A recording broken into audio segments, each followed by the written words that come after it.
What's up, Totem Pole Nation? Welcome back to Lambo and Matt's World of Sports. The tampering window has opened. Free agency officially starts on Wednesday, but we already know what most of the big moves are going to be.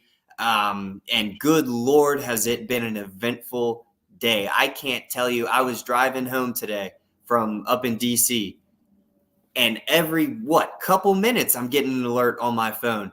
Big move here, big move here. And I'll get into this in more detail later. A lot of the big moves are coming out of the NFC East. And guess which team has not been involved in those big moves?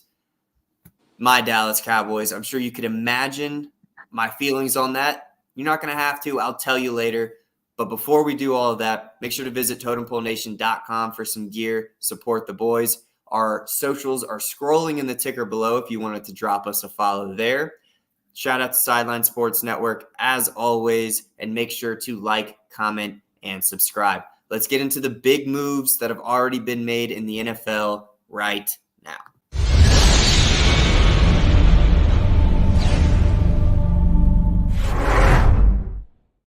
NFL free agency. Russell Wilson signed to the Steelers. Not surprising. By the way, Chad Ochocinco was right. He was right like a month ago. He was right. Now I understand he's an NFL player. He got some access. But I want to give Nightcap, Shannon Sharp, and Ocho some credit for having the podcast of the year. I will give them credit. So he was right. Russell Wilson to the Steelers, right? They got the wide receivers. Now, Deontay Johnson could be a hiccup, and he doesn't block well. He bitches and all that shit, right? How do I feel about the Steelers? I'm a big hater, especially being a Patriots fan. I'm so glad we beat up on them multiple times. I don't think it changes anything when it comes to the Pittsburgh Steelers. Here's why. Kenny Pickett was never your guy, right? Who were your quarterbacks back then? Mitch Trubisky, Kenny Pickett, Mason Rudolph. Duck Hodges. Y'all thought those guys were the answer. Josh Dobbs as well. He was back and forth multiple times. Y'all thought those guys were the answer. Now, you could criticize my Patriots talking about, y'all were known without Tom Brady, but what were y'all without Ben Roethlisberger as well? What did y'all do? Nothing, right? Now, I understand Mike Tomlin has 16, 17 seasons without a losing record, but ownership of Pittsburgh said that is not good enough. Go get a quarterback. Now, they only got paid a veteran minimum of $1.2 million, and the Broncos got to pay him $38 million. So basically, Russell Wilson getting $39 million in the bag for a team he's not even playing for. Now, they got all wide receivers, right? They got George Pickens, Deontay Johnson. They got guys, Najee Harris, right? Does it change the fact that are they going to be a Super Bowl contender team? Hell no. Super Bowl contender team, right? What type of Russell Wilson are we going to get? Are we going to get the bum Russell Wilson, or are we going to get the Russell Wilson from 4 years ago that took him to, playoffs, a Super Bowl like early in his career? What type of Russell Wilson are we going to get? Arthur Smith is the offensive coordinator for the Pittsburgh Steelers. What kind of scheme does he want to run? He likes to throw the ball down the middle. He likes to push it. Russell Wilson is a side-to-side guy, right? So they got to collab together and see what they're going to figure out, right? Is this the best signing? It's probably the best quarterback they was going to get anyway. I don't think it was going to get any other quarterback. Mac Jones ain't going to be the answer. You'll talk about that later, obviously. But for the Pittsburgh Steelers and signing Russell Wilson, I don't think y'all going to be any better. If y'all happen to prove me wrong, oh well. I still think y'all trash. Y'all defense will be legitimately good. But you hadn't really fixed your piece for the future. You still probably need to draft somebody. By the way, your offensive line is kind of garbage. So please fix that. Go ahead. Yeah, so like you said, if we just want to go 4 years back with Russ, which obviously is a lifetime in football, he threw 40 touchdowns, all right? Year after that, 25-6 touchdown interception ratio, and then that first year in Denver happened, and he went 16-11, just dog shit, god awful. But this year, 26-8 with a 98 passer rating. Clearly, the eyeball test will tell you that this is not the Russ of old. So I'm not trying to convince anybody that they're going to get, that 2020 Russell Wilson. That's probably not going to happen. But what can be said is that this past year alone, he had more touchdown passes than every Steelers quarterback combined for the past 2 years. There's been like 3 starters, I think, in the past 2 years. Russ's last season was better than those 2 years combined for the Steelers. So what we said in January, I still agree with. This doesn't make them any better when it comes to the level of contender that they are. At that point, when we were having that conversation, we were kind of done with Kenny, right? And I think this kind of proves that the Steelers are also, and it's not something that a historical organization like them is known to do, but it's conceding defeat, I think. It's admitting that you used a first-round pick on a quarterback who is now only through 2 years. I get it. He has time to grow. But as a first-round pick, that's a bust of a pick. You could have gotten a similar developmental type quarterback in the second, in the third, but they used a first on him. So I think it's big of the Steelers, to concede defeat in that. But it's also, if he was going for his market rate, which if Baker just got, and we'll get into Baker later, if Baker just got around 30-ish per year, Russ is probably in like the mid-20s just based on the market. Do you think they go for it then? Hell no. No. Hell no. They picked him up because he's $1.2 million, and he's going to be happy playing for that because Denver's dumbass is paying him $38 million this year to not play football for them. So it's exciting for Steelers fans. But if Pat said this on McAfee show today, and I think is a really good point, so that's why I wanted to repeat it.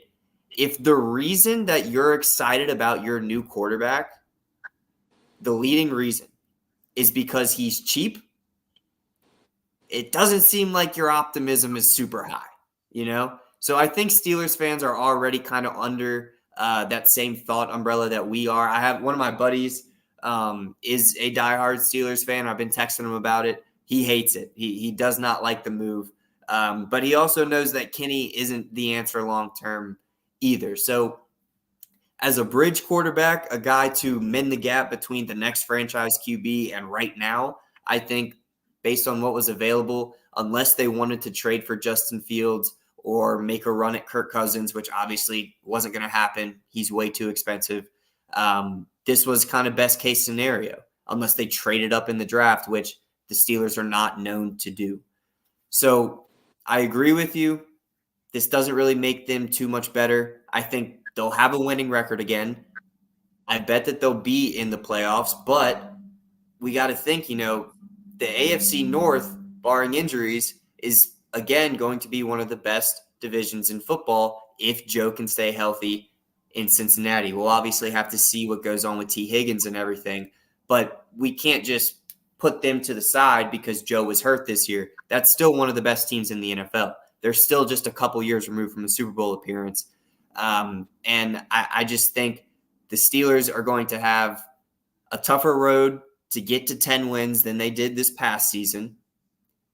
But they have an upgraded quarterback who has outperformed their quarterbacks in the past 2 years with his past season alone.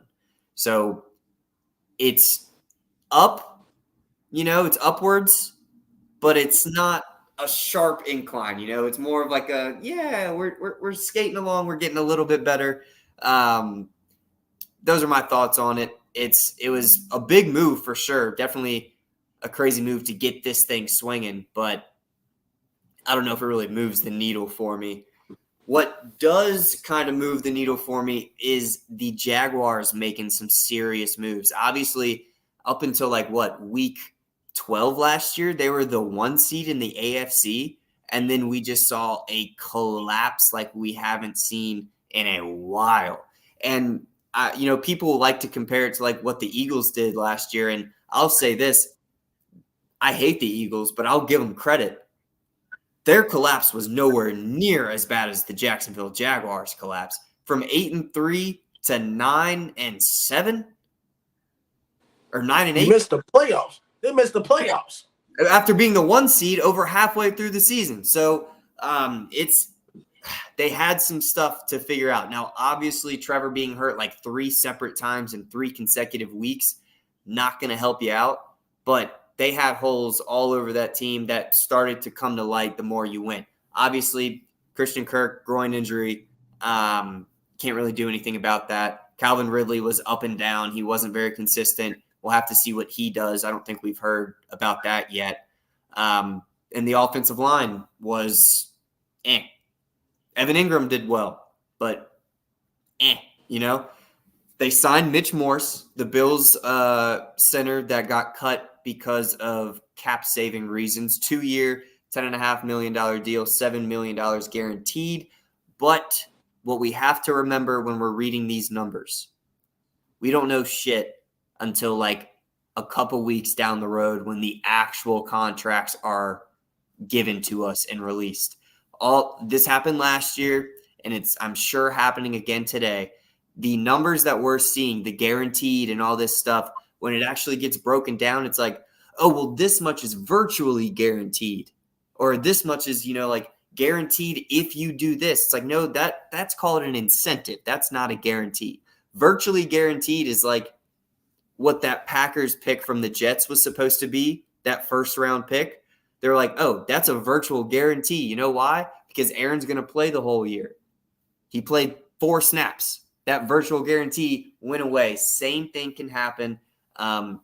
It's all contract language. So when we're reading these numbers, especially like this week, we just got to remember it's a lot of bullshit until we see the actual papers come out, right? So for right now, $10.5 million deal to Mitch Morse on the offensive line to help that out. Not as big of a move, but Mac Jones is now the backup to Trevor Lawrence. I'll let you get into that in a second because I know, you're probably relieved to have him off the team. And it also shows that, you guys are most likely taking a quarterback at that number 3 spot. So that's got to feel good. But another big move, and I think is kind of showing what their plans are with Calvin Ridley. They added Gabe Davis. Now, Gabe Davis, we've seen him have some of the biggest games any wide receiver has ever had, right? But we've also seen him just be pedestrian. So what are we going to get out of Gabe Davis here? Who knows? But I think someone with the level of explosiveness that he has is easily one of the best additions that we've seen so far in the wide receiver category in free agency. The Mac Jones thing, right? I think we traded him for a 5th, 6th round pick. Gerard Mayo, Robert Kraft. Get those draft picks. Good job, right? I'm not surprised that it was Jacksonville, but I kind of was. His hometown is in Jacksonville. Mac Jones, Trevor Lawrence drafted the same year. With you already mentioning Trevor Lawrence getting hurt, that's a great backup. Now they had C.J. Beathard and all that stuff. He did great, but Mac Jones playing under Belichick, playing under Josh Dale's like a veteran, coaches, offensive coaches in the past, it should help up. It should restructure his career. We'll see how that goes. I wouldn't be surprised if Trevor Lawrence does get hurt early in the year. Not saying that he does, but if he does, that Mac Jones will be able to, with the wide receiver that he has no excuse, right? He should be fine. When it comes to the Patriots, that means, hey, you're getting a quarterback in the 3rd pick, right? You got a choice between Jaden Daniels or J.J. McCarthy. I don't care which one we get, right? As long as we continue to win. And also the Patriots are, I think, in the rush to try or in talks to try to sign Calvin Ridley. If you get Calvin Ridley, boy, you'll be good. The other one I want to talk about before we get to the actual picks, the Baker Mayfield stuff, right? You got Antoine Walker. I think the cornerback, if I said his name wrong, let me know. You got Mike Evans, right? You signed Mike Evans to a deal. And you got Baker Mayfield, right? 2 pieces together, right? Baker Mayfield deserved to get paid, right? I know Baker Mayfield had bad raps with the Browns playing through a shoulder injury. Carolina wasn't a good fit under Matt Rule. That just wasn't a great fit. I mean, he wasn't going to succeed with that roster, but with Tampa Bay, that team sucked anyways. They were awful. Yes, he wasn't going to succeed over there. Coming to Tampa Bay, a veteran coach in Todd Bowles, who's taking over for Bruce Arians. that mentality of defense. They didn't really have much of a run game, but Baker Mayfield, man, I mean, he played his ball. He played his ball. And I know Colin Cowherd has bad things to say about Baker Mayfield. I said, Colin Cowherd, that man probably is proving you wrong. The Bucs went to the divisional round, right? They competed to a Lions team that should have made the Super Bowl. He got $100 million. I'm not going to get into the guarantees because some of that stuff may not be right. Like Matt Pat said, some of the stuff might not be right. But Baker Mayfield did deserve to get paid a 3-year deal, a little bit more comfort. Baker Mayfield wanted to be there, right, with the wide receivers. The Bucs should be fine. If they make some moves in free agency, they should be fine. Like I said, the NFC South was so wide open last year. I mean, my God. I mean, you could have the Saints and the Bucs the same record. The Bucs were just a better team, obviously. So with things going on in that organization, the Bucs have a brighter future than anybody else. What other picks that you wanted to talk about? Well, since we're in the NFC South talking about the Bucs, let's go over to Atlanta. Kirk Cousins leaving the Vikings for Atlanta. Now, a couple weeks ago or last week, Mike Florio was on the Pat McAfee show and he was talking about all this speculation and everything. And then Kyle Pitts went on Twitter and was like, LOL, like y'all will just say anything these days. Ha ha. Looks like Florio was right. They've been looking in the Atlanta area for houses for like a few weeks, I'm pretty sure. So I think that this just came out a little bit later today to make sure everything was finalized. But Kirk Cousins to the Falcons, man, new head coach, all those weapons, a defense that is just adding. It definitely needs to get better, but it's adding. But the offense is fine. Oh my gosh. If you didn't have a quarterback who threw an interception or fumbled the ball every time they were in the red zone, they would have won way more games. And I think that they would have won or at least been in a very tight competition to win that NFC South. I don't think it's going to be as much of a shit show as it has been in the past, since Tom retired, basically. So 2 years. It's not going to be like that. These guys are building up to where, and it's what you see every year. The NFC East was in a similar position, 4 years ago. There were 5 wins amongst the 4 teams in week 4. Every division goes through a period where they're just terrible. It looks like the NFC South's turn is over. Kirk Cousins going down there with Drake London, Kyle Pitts, Bijan Robinson, a solid offensive line that I'm assuming that they will continue to build on in either free agency or the draft. Now that they have a quarterback, that number 8 pick, there's so many tackles on the board. They're good at guard because they have Lindstrom, right? One of the best guards in the league. Tackle is definitely a spot where, and obviously there's 2 guards on the field, but they have one of the best guards here. If they can get a tackle to at least solidify one side of the field, man, Bijan in the back, and then you can open it up with Kyle Pitts and Drake London and the weapons that I'm sure they'll add through the draft. I mean, it's just the Falcons, I think, are on their way back up. Now, this is banking on Kirk Cousins being the same quarterback post Achilles tear. Now, obviously, science is advanced. We saw Aaron, if the Jets were in contention, Aaron would have came back within the same year of an Achilles tear. So, Highlight House Productions is asking if the Bills sign somebody, who is it going to be? Well, considering that y'all just shipped out a wide receiver and, Shakir was good, but I don't think he was a consistent wide receiver 2 for an entire year. I wouldn't be surprised if they signed a wide receiver at some point. Y'all just made so many cuts to get under the cap. I don't really know how much space you have to go out and sign some big name Y'all cut guys. one of y'all best defensive players too. And one of their best O-linemen. It's... Man, I don't know. That's tough. Yeah, it is tough. So what do you think about the Kirk Cousins to Atlanta? Well, here's what explains. That means if Chicago was trying to get a trade, either Chicago probably asked for too much. That could have been part of the trade where they could have asked for too much. How many multiple picks would Atlanta have to go to get Justin Fields is the question. Well, I It don't looks think like any. I think his value. I'm sorry to cut you off. What I've been hearing and reading is that his trade value has plummeted. Teams are not offering even a third round pick for him. Like people are offering fourth round picks, late third round picks for Justin Fields. It's no longer, oh, someone might give a late first or a second for Justin Fields. It's going downhill quickly. So, I mean, damn. Well, if that's the case, I guess Raheem Morris, all right, second stint as the head coach, he wants to win now, right? Yeah. Kirk Cousins has a better opportunity to get you to the Super Bowl than Justin Fields, right? Despite everything, I think it's a great fit. I'm not surprised.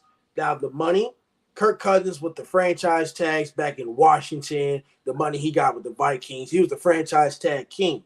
Now, just because he got a 4-year deal worth $180 million, that don't really mean he gonna play it out like that, right?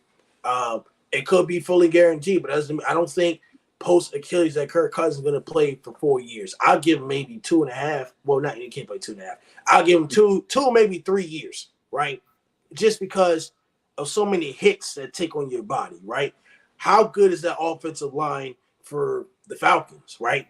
Could it go uphill? Could it go downhill? And NFC South is a very, very aggressive defensive team. You still have the Saints, very legit defense. You still have the Bucks, a very physical defense. You're playing those teams twice a year, right? And the Falcons are going to have one of the top 5, maybe top 10 toughest schedules once the schedule gets released in May. They're going to have a very, very tough schedule. It's not going to be very easy. So I like that the Vikings were aggressive. They said, we're going to get Kirk Cousins. Hey, I don't think if they didn't get Justin Fields, right, that was probably their second priority. If they didn't get Justin Fields, don't wait till the draft. You don't have a quarterback, obviously. But there you go. Kirk Cousins is your answer. But we'll see about the wide receivers if you get Calvin Ridley, Hollywood Brown, or OBJ. We'll see what Raheem Morris pays. But I know this pick pisses you off. Not this pick. The signing pisses you off. I want to go to the Brian Burns, right? Lord. The Giants want to pay. Giants should trade for Brian Burns and give him $150 million. Lord, I know that pisses you off as a Cowboys fan. The Giants are sending a 2024 and a 2024 second round and a 2025 fifth round pick to the Panthers for this guy. They will also swap a fifth round picks in the 2024 draft that's coming up in April. Man, now I'm surprised when it comes to this, right? The Giants lose Saquon Barkley. Obviously, you will get into that as well. Buffalo doesn't have any money at all, Coach Ball. Even though y'all restructured Josh Allen's contract, which I'll mention that in a second, but the Brian Burns trade, right? I think it's great, right, for the Giants. They have a defense. Now you have to answer questions on the offense of end. Thank you, Coach Ball. I appreciate you. I will ship it to Matt Pat tomorrow. But as far as defense, we know the Giants have a legit defense. I think Wink Martindale has resigned. He's no longer the defensive coordinator, obviously. So the question is for the Giants, right? Everybody in the NFC is stacking, the teams and the roster to beat the Dallas Cowboys. But when it comes to the Giants, they need to figure out their quarterback situation, right? Saquon Barkley is gone. You'll mention that in a second. But with the defense of Brian Burns, a great, excellent, guy, obviously, the 16th pick of the 2019 draft out of Florida State. Fix your quarterback problem, right? You can get defense. I know the Giants is for defense, but you're not going to beat the Cowboys with Daniel Jones. I mean, let's just be real. I understand it's day 1, day 2 of free agency or whatever it is. I understand that, but you got to figure out a solution, right, for Daniel Jones at quarterback, right? He has 46 sacks in the last 5 seasons. That ranks 13 in NFL during the time span, obviously. But this trade was probably the most surprising trade of all time. Brian Burns to the Giants. The Giants are aggressive. They want to pay. I understand you want to pay, but please get rid of Daniel Jones. You may be somewhat legit. Brian Daboll's job is on the line because Kirk Cousins is gone, right? I'm not saying they may have been in talks with Kirk Cousins, but Kirk Cousins is swapped up and snatched up. Excuse me, Russell Wilson is swapped up and snatched up by the Steelers as well. So if I'm the Giants, great signing, but what you gonna do about Daniel Jones? Go ahead on the next one. Well, let me get into Brian Birds a little bit because 5-year 150. He's now the second highest paid edge rusher in the league. And if anybody says that he doesn't deserve it for what the market is right now and who's available right now, you haven't been watching football, right? Brian Burns is one of the best in the game at what he does. And now he's joining Dexter Lawrence and Kayvon Thibodeau on that defensive front for the Giants. And I agree with you. As long as they had Daniel Jones, they're going to go as far as their offense takes them. But I will say, from an NFC East perspective, from a Cowboys perspective, we don't have a running back. And if you don't have a running game, and this team has a front like this that doesn't have to worry about sagging off for the run ever. They can just go balls to the wall, nose to nose, and go after your quarterback. It's going to be a long day, right? Especially from a Dallas perspective. Again, we lost Tyron Smith, lost Tyler Biadasz at center. Now we do have Terrence Steele. We do have Zach Martin. We do have Tyler Smith. Like, we have 3 really good linemen. We're missing 2 massive pieces, and one of our division rivals that we have to play twice a year is now even more loaded on the defensive front. Now, is their secondary any good? No. Is the quarterback situation good? No. Does the wide receiver room look good? No. So, I'm still not really worried about them, but it's just a great move by them. Obviously missing out on Saquon, they replaced him with Devin Singletary. So that's, a bridge running back for sure. It's not someone that they're planning on being the starter for the next 3 or 4 years. Just a guy to hold that spot for whoever that next franchise running back is. But it's a step in the right direction, and it's a step that Dallas hasn't taken today. And while I'm on the topic of Dallas and running backs, Tony Pollard signed with the Titans. Obviously, the Titans and Derrick Henry very publicly, and it seemed amicably. They were agreeing on it. They were going their separate ways, right? And so Derrick Henry's out there. He's available. He's been rumored with the Ravens, the Cowboys, and who's that other team? There's 3 teams, and those are 2 of them. I can't really remember the other one right now. It was the right move because I don't think Dallas was in the position to pay Pollard that amount of money, 3 years, $24 million. Now, granted, that's not a lot, like a shit ton of money at all. But we don't have a running back anymore. Did we want to re-sign him for something cheap and maybe get another bruiser to run a similar role that Zeke ran when Tony Pollard had his explosive year? We could have done that. I was hoping that we weren't doing that because we were going all in on a premier running back free agent, and the only one left is Derrick Henry, really, and it's kind of heating up that he's going to the Ravens. So with the Cowboys and the running back position, I'm really hoping that our second round pick is like a Jonathan Brooks out of Texas.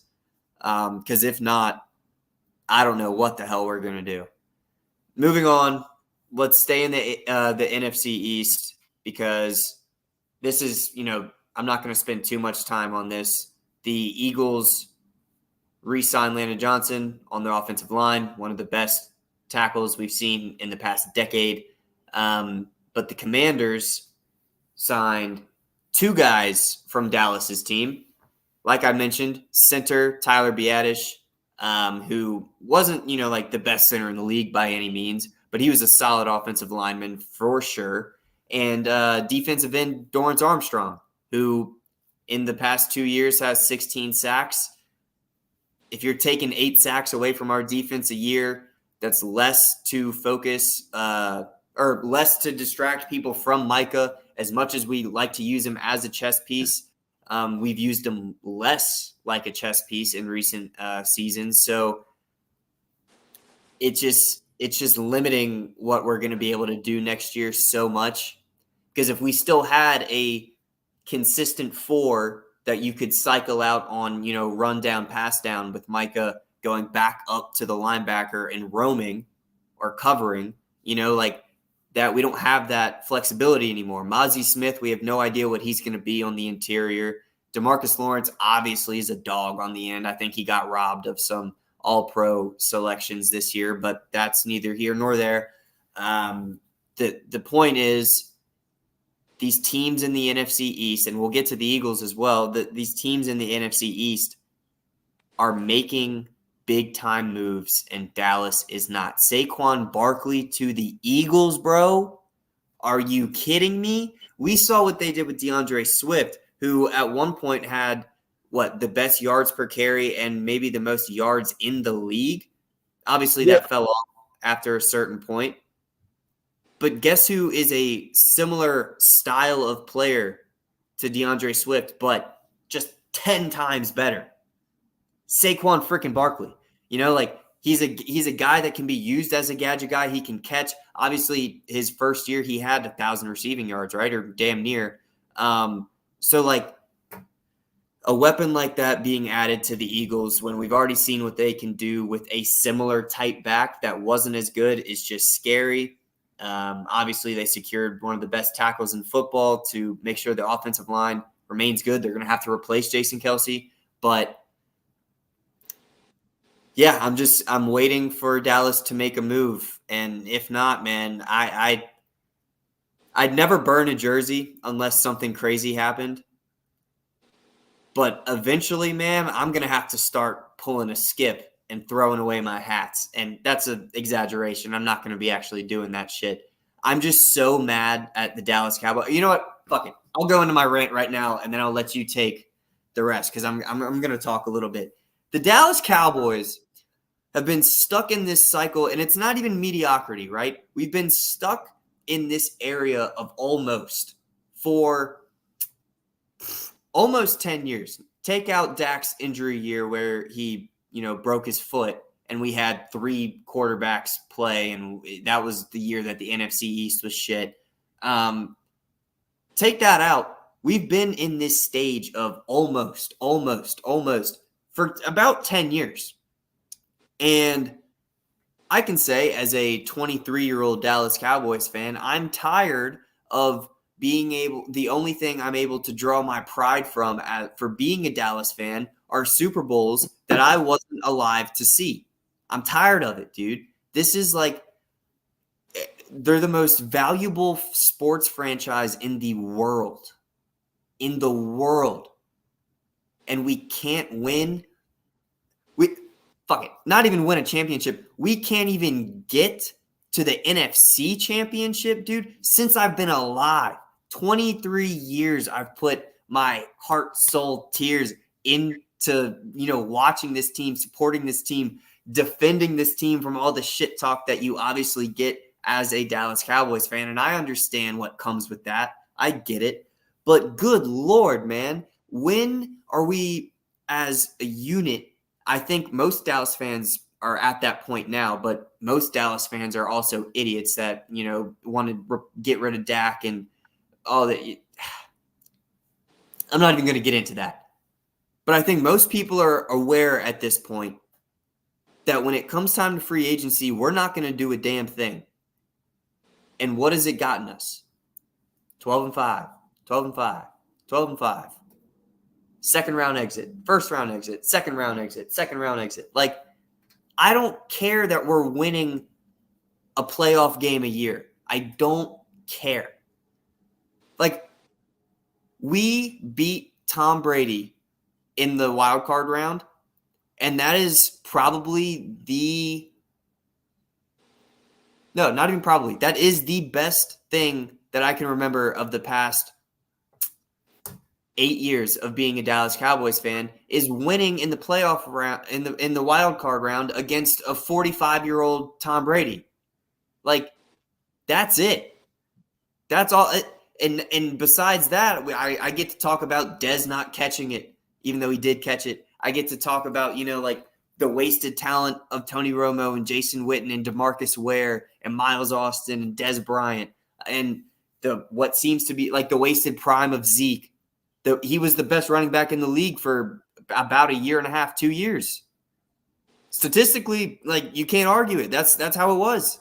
And we've just wasted all of it, man. And now we have two seemingly generational cornerbacks when it comes to ball skills. I'm not saying they're the best coverage guys in the league, but when it comes to ball skills at the cornerback position, we have two of the best, the two leaders in interceptions the past 2 years. We have a generational talent in Micah who can be used as a chess piece. But like I said, we're not allowing ourselves to use him as a chess piece because we're limiting where we can put him due to restrictions on the roster. We don't have a D end to come in on rundowns. Micah has to play D end every single down. We don't have a consistent tackle like Mozzie Smith was supposed to be. Okay, we're going to have Micah go into the inside a little bit as well. We have linebacker trouble, but because we have no depth on that D line, we can't put Micah at linebacker. What do you think he would have done at linebacker against the Packers? I'm not saying we win that game, but we were playing safeties at linebacker for the last month and a half of the season. So to wrap up this rant, I know it probably is a turnoff for people that don't really care about the Cowboys,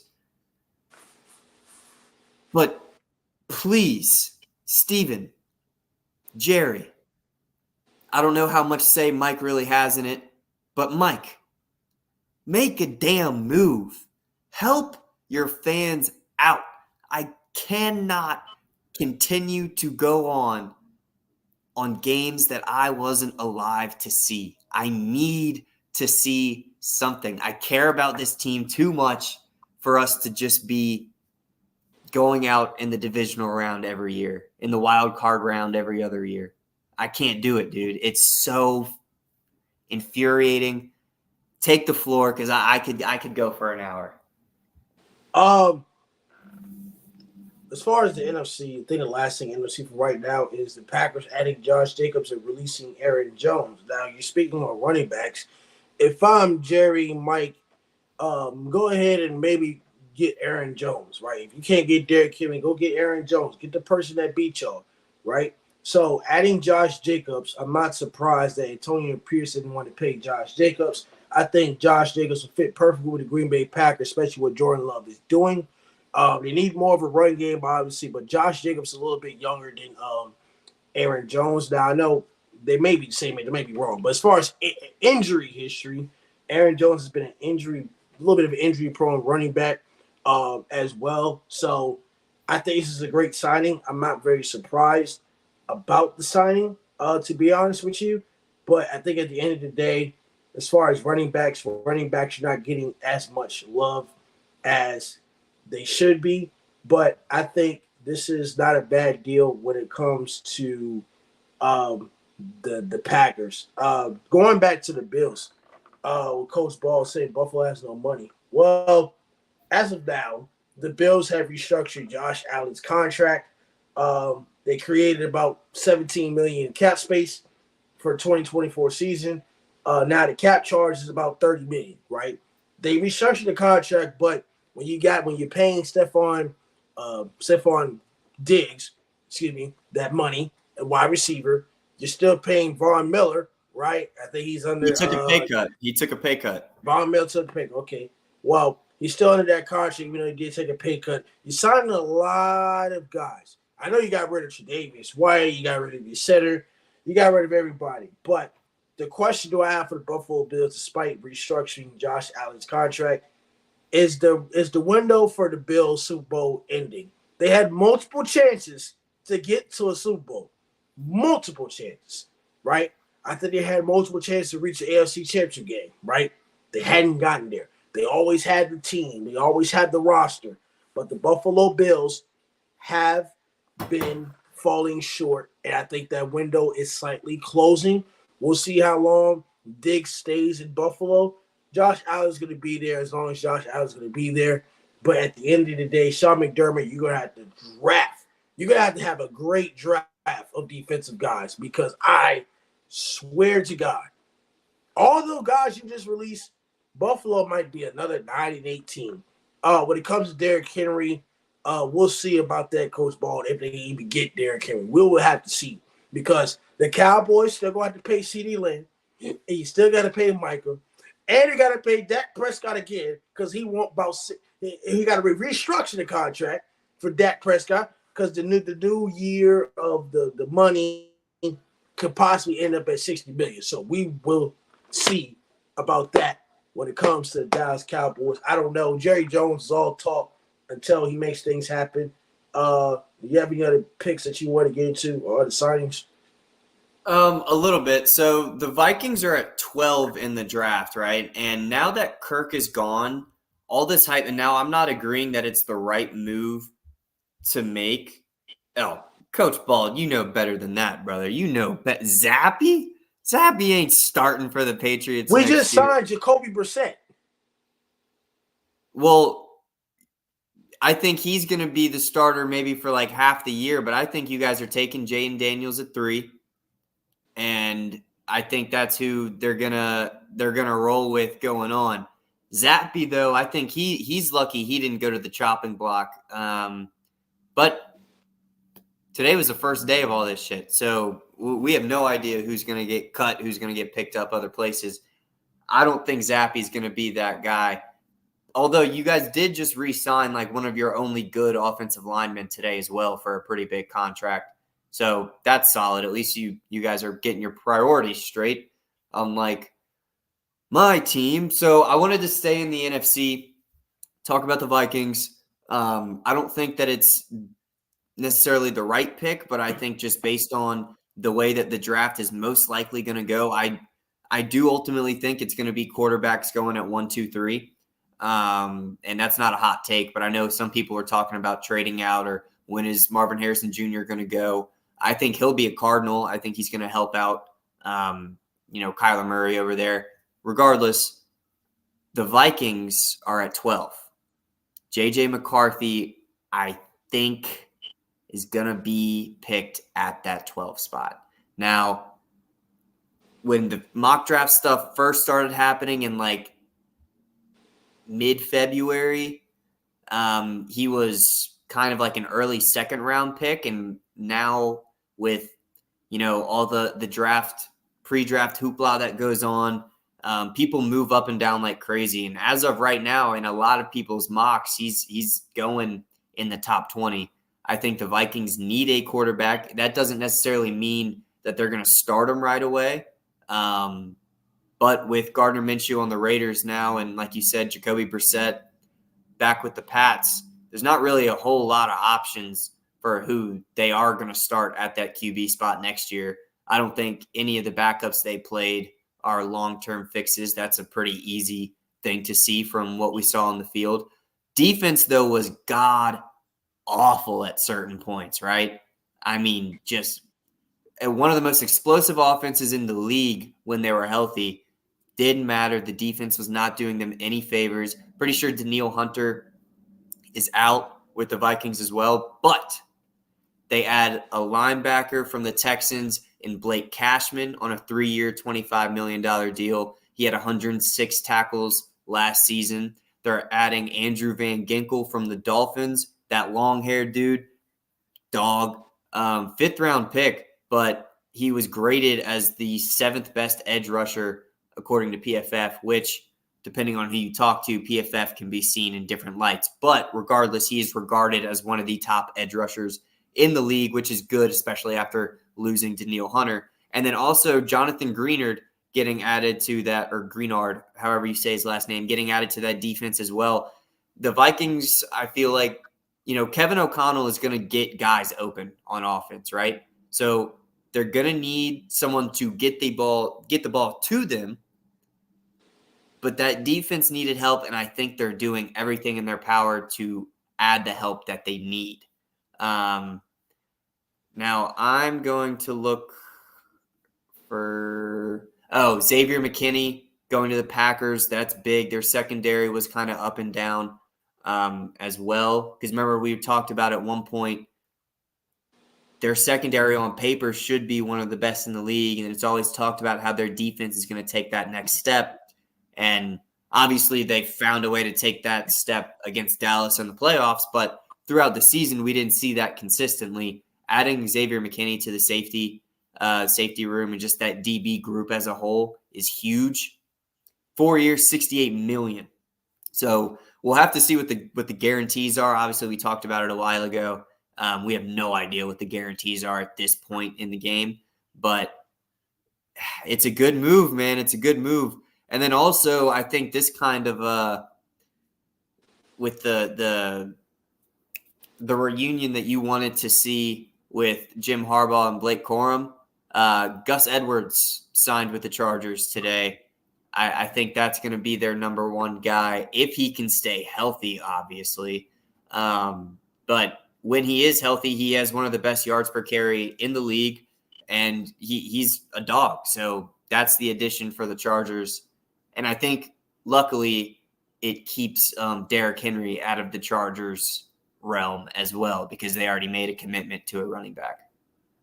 Hold on. Austin Eckler signed to the damn Commanders. Now, I get it. Austin Eckler had a bad year after that injury, but we cannot just write him off entirely like I'm seeing on social media right now. Austin Eckler is one of the most electrifying running backs that we've seen this side of 2010, right? He has been incredible, which is insane because he's never even gone over 1,000 yards on the ground. All he does is score touchdowns, dude. 25 touchdowns between the past 2 seasons before injuries. This past year, the Chargers were a dumpster fire top to bottom. So I'm not blaming him entirely for his post-injury performance. That backfield now, Brian Robinson Jr., who is good, regardless of, certain games he didn't look as good. He's a good running back. And now Austin Eckler comes in to where he doesn't have to carry the load the entire time as he's getting older. Washington, and they're going to get Drake May in the draft, and they have Terry, and they have Jahan Dotson. The NFC East is looking up, dude, and Dallas needs to get their heads out of their asses pretty soon because we're going to fall behind. We're going to fall behind. Last couple picks before we end this. Raiders to add Gardner Minshew was a great one because they had Aiden O'Connell. So they're going to compete for the deal. Obviously, it's a 2-year, $25 million deal, $15 million guaranteed. With Antonio Pierce trying to, change that culture. They did have discussions of getting Justin Fields, but that's not going to be the case. I don't know if they can trade up to number 13 in the draft to get a quarterback. That's going to be tough. So they go ahead and get Gardner Minshew. I think Gardner Minshew is a great piece. Look what he did with the Colts last season. I think he did some great things as well.